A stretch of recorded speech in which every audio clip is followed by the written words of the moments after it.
Hi, welcome back. It's been a while since Courtney and I did a video. This is a vintage costume jewelry series, and today we're going to do 5 things to know about Ciner jewelry. And I promise I'm going to start doing these a little bit more frequently. We really haven't done one in a long time. But I've been so encouraged by the results, and I want to just share with you. I get a report from YouTube, and for 2023, when we didn't do any videos, we had 953 new subscribers, 58,000 views, 82 comments, and the top video for 2023 was 5 things to know about check jewelry, which was interesting to me. 843 hours were watched of that video. In 2022, it was also check and Trifari, and the 30s and 40s enamel series that we did.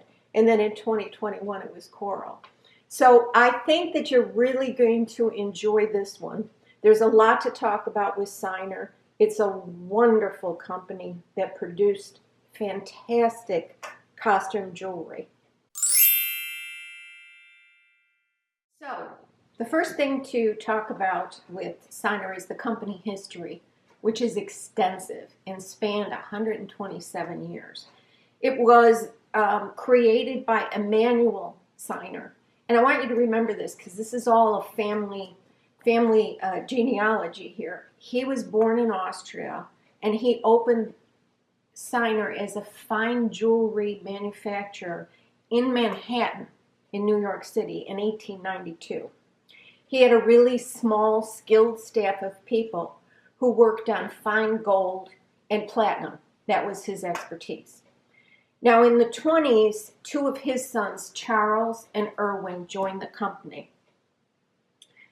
So that was the 20s. And in 1921, when the Depression started, you can imagine that fine jewelry sales really fell off.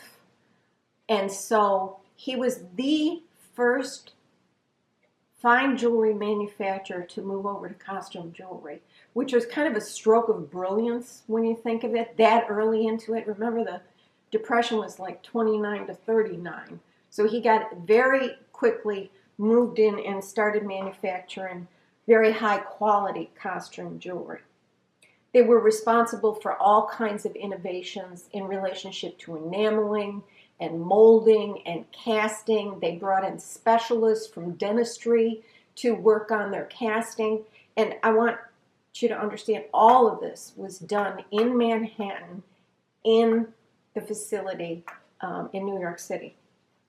They advertised in Vogue and Glamour starting in 1946, and all of their sales went through very high-end department stores like Neiman Marcus, for example, and really the high-end department stores, and also in a few select boutiques around the world.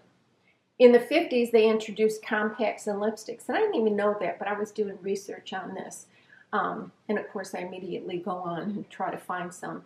I haven't found any in good enough condition to have as an example, but they did that, and that was news to me.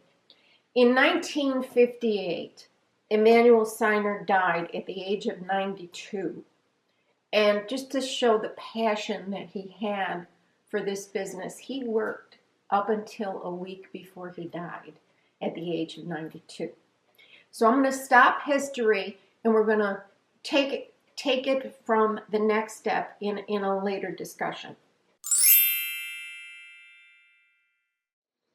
The signatures on Ciner jewelry is much more straightforward than some of the other manufacturers in that they always, here's number 1, they are always marked. There is no unmarked Ciner. If you find a piece that you think looks like something Ciner would have created, but it isn't marked, then it isn't Ciner. So that helps a lot. No big discussion over unmarked Ciner. And it was always Ciner block, either without any addition or with a C or with an R for registered. So that's the only options you have. Now, Ciner made jewelry for Joan Rivers. So some of Joan Rivers' jewelry might say Ciner for Joan Rivers.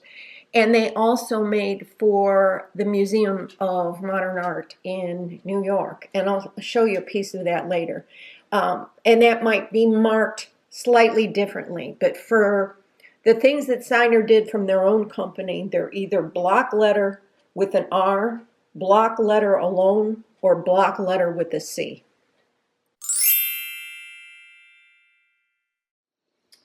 The third thing to know about Ciner jewelry is their enameling was extremely well done.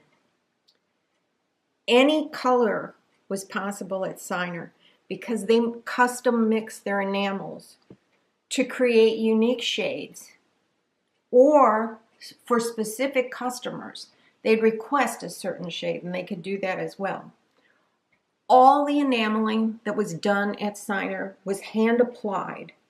So this one that you're looking at right now has enamel, and the enamel would go first, and then that pendant piece would go to the stone setters, who would then put in the rhinestones in the center cabochon.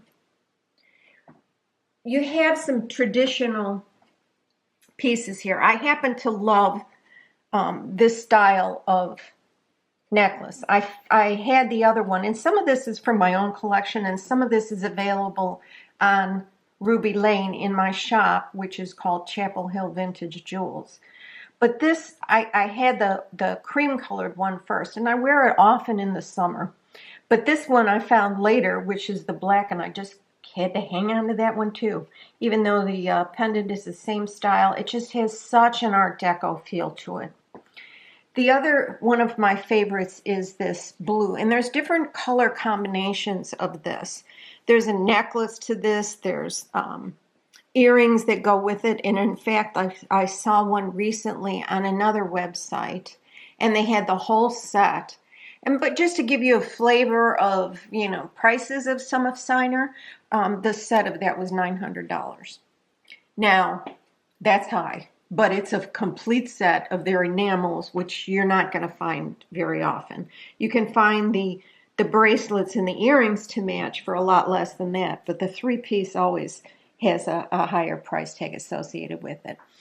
This is a classic example of a Ciner bangle, enamel bangle. They did a lot of jewelry using animals.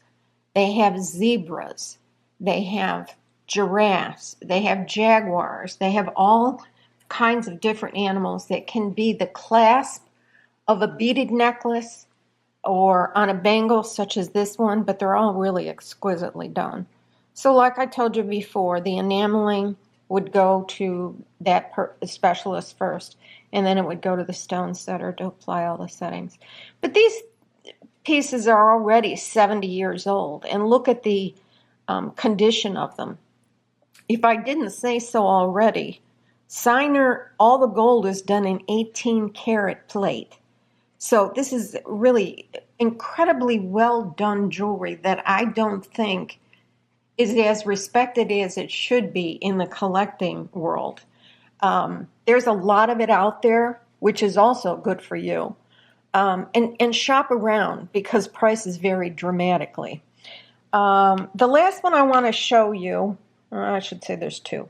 So this is another classic example, and what you're seeing here, like in the green, is a flawed emerald. So do you remember, I think in one of the other videos, we talked about the colors blue, green, and red, and they're referred to as jewels of India. So against this black enamel background with inlaid rhinestones, this one is just a simple but spectacular bangle.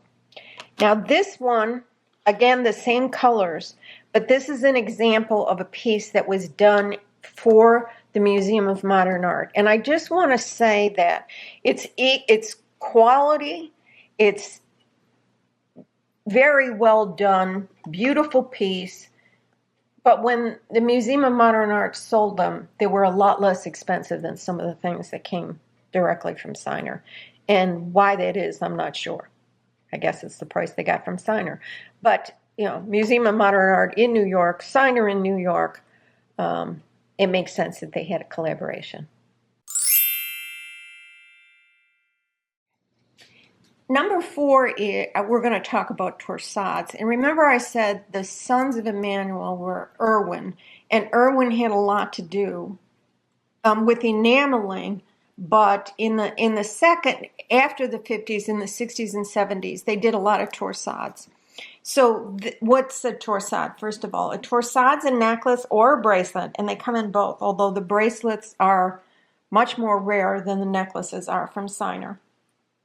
There's multiple strands, and it's not a certain number, it's just multiple strands that are twisted together, and very often when you twist them a certain way, it becomes a choker, and you can see that in some of these. But they are varying lengths. This pastel one with just 3 strands is longer than these others, which are for the most part chokers.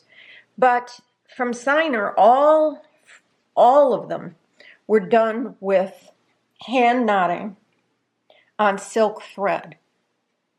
The clasps can be decorative, or they can be as simple as that type of clasp, and you'll see that a lot. And then there's the silver one over here. But what I want to show you with this is, I'm going to take this, okay? So if you drop it like that, you can wear it just like that with all the strands hanging. But a torsade is meant to be twisted and worn like that. Your choice, doesn't matter, but they did a lot of them. You'll see a lot of torsades, and they're really quite wonderful. This happens to have a tag on it that says Ciner Semi-Precious. And if I turn over the back, it says that it is olive, teal, and mint-colored freshwater pearls. So they're not all done with semi-precious, but some of them are. My favorite is this one.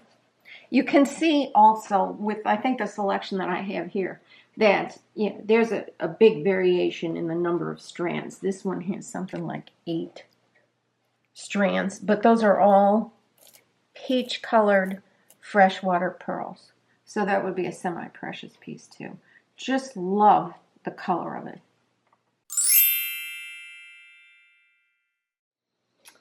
Number 5, I want to talk again, picking up the history of Ciner. And this is going to be about Pat Ciner Hill and the Parisian pearl necklace. So I have a story to tell you about this. In 1979, Irwin's daughter, he was the one that did the enameling, who really perfected the enameling. His daughter, Pat Ciner Hill, took over the reins with her husband, David Hill, until David Hill passed in 2008. You will find jewelry that has David Hill's signature and not Ciner. So he did some things separately from Ciner. Or they were considered part of the offerings from Ciner, but I'm not quite sure about that. In 84, Pat's daughter, Jean Hill, comes in as the 4th generation to work at Ciner and join the family business.